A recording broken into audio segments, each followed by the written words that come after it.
నమస్కారం. 71st national awards ఇప్పుడే ప్రకటించారు.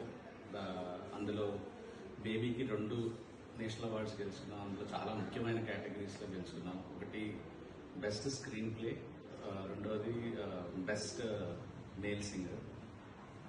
ఇది నిజంగా నా కెరీర్కి చాలా చాలా చాలా ఇంపార్టెంట్ మూమెంట్ అండ్ చాలా గేమ్ చేంజింగ్ మూమెంట్ అనుకోవచ్చు. ఎందుకంటే స్క్రీన్ ప్లేకి అవార్డు రావడం అనేది చాలా పెద్ద విషయం.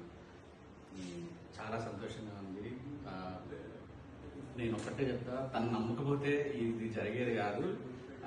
ఒక ఒక చిన్న సినిమా తీసుకునే డైరెక్టర్ని తను నమ్మి ప్రొడ్యూస్ చేసి ఈరోజు నాకు ఈ గౌరవం తీసుకొచ్చి వచ్చాడు. I'm always thankful to my producer and నా టీం అందరికి కూడా కంగ్రాచులేషన్స్. ఎస్పెషల్లీ మా PVNS రోహిత్కి. తను చాలా కష్టాలు పడ్డాడు, చాలా స్ట్రగుల్ అయ్యాడు. నా సినిమాతో పెద్ద బ్రేక్ రావడం నాకు చాలా ప్రౌడ్.